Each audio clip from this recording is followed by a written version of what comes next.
also recognized as the Son of God in Egypt, after his mother named him co-ruling Pharaoh of Egypt. Cleopatra declared Caesarion to be the King of Kings at the age of 13 during the Donations of Alexandria ceremony in 34 BC.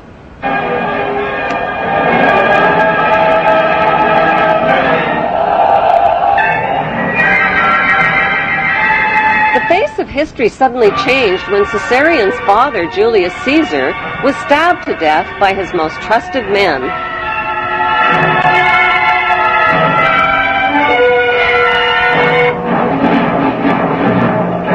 Octavian, the adopted son of Julius Caesar, swiftly seized power as the new Roman emperor.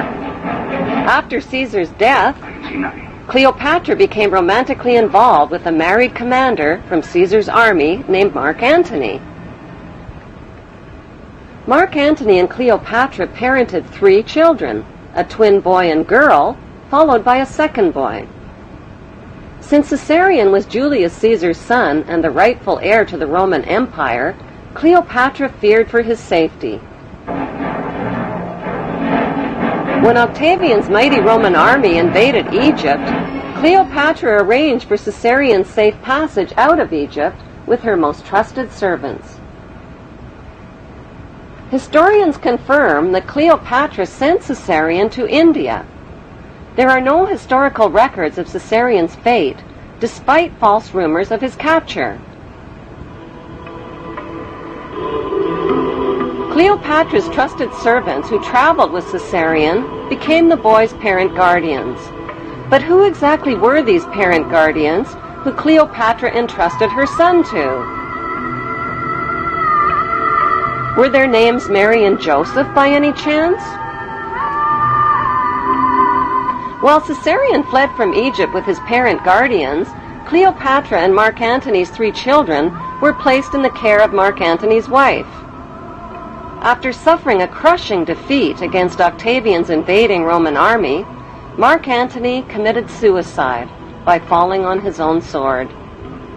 The devastated Cleopatra also committed suicide by a self-inflicted poisonous snake bite.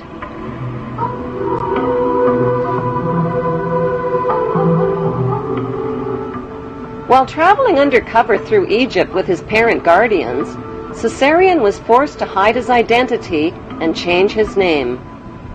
The Egyptian name for Jesus is Isu, which means the son of Isis. It can be found in Egyptian hieroglyphics.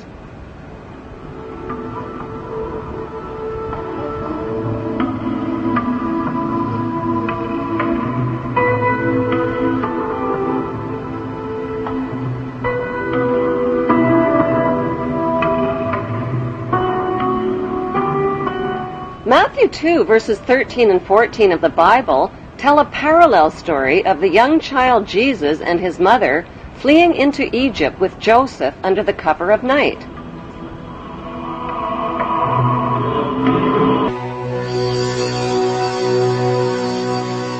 In the year 1887, a book was published in Russia which rocked the Christian world.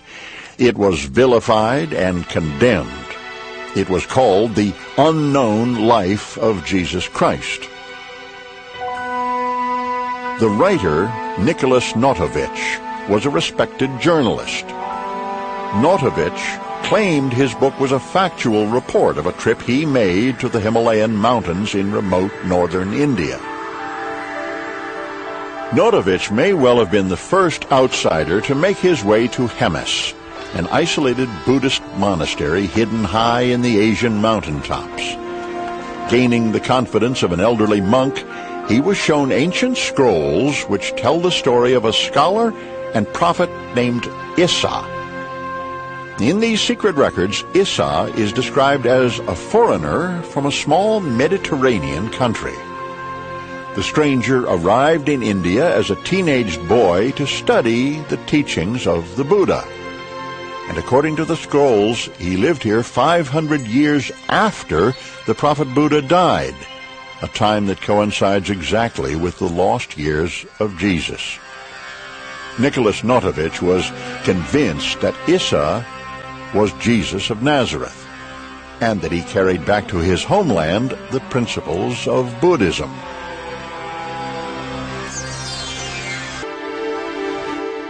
Half a century after Notovich was in Hemis in 1902, a Hindu priest sought refuge in the same remote Indian monastery. He too translated the scrolls and published a work. His translation verifies the work of Notovich.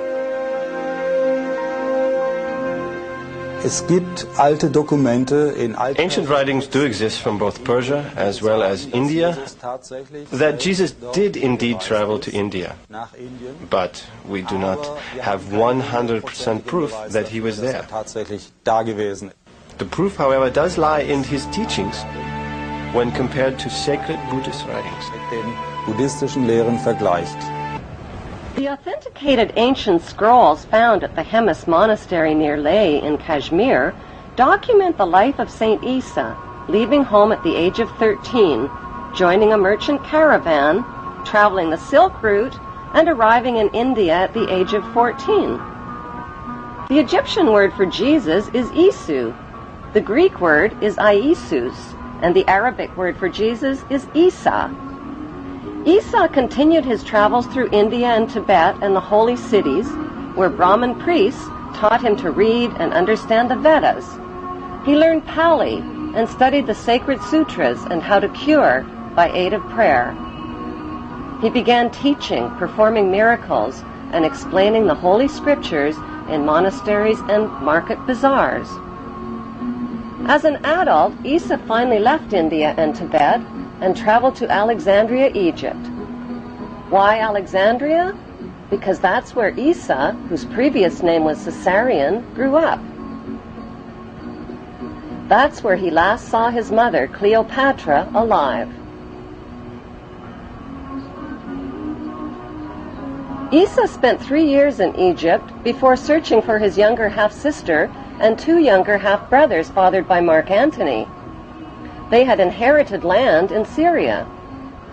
Despite false rumors of their early deaths, historians confirm that Caesarion and his 2 half-brothers mysteriously vanished from the historical record.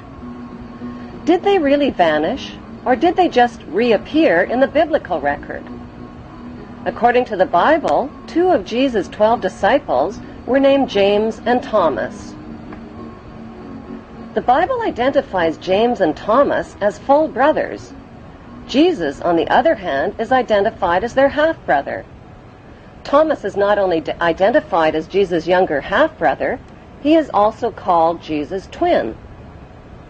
But how could Thomas possibly be Jesus' younger half-brother and his twin at the same time?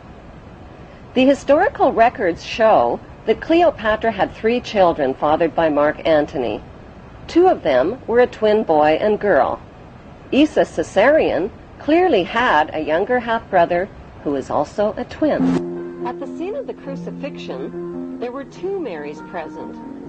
One was Mary of Bithynia. When Roman Emperor Octavian invaded Egypt, Cleopatra sent her 13-year-old son Caesarion to India with Mary of Bithynia and Mary's wealthy uncle-husband named Joseph of Arimathea.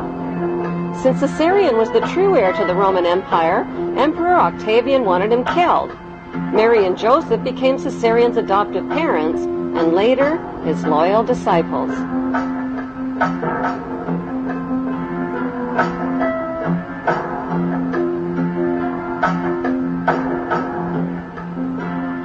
The second Mary present at the crucifixion was Jesus' younger half-sister, Mary Magdalene, whose birth name was Selene.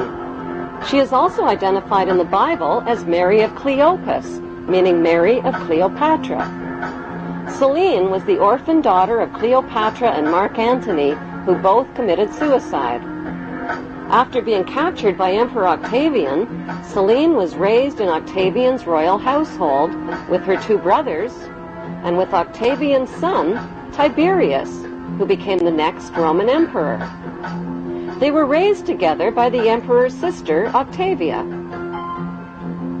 Selene eventually married and became the Queen of Mauritania. Like her mother Cleopatra, Selene wore the headdress of the goddess Isis.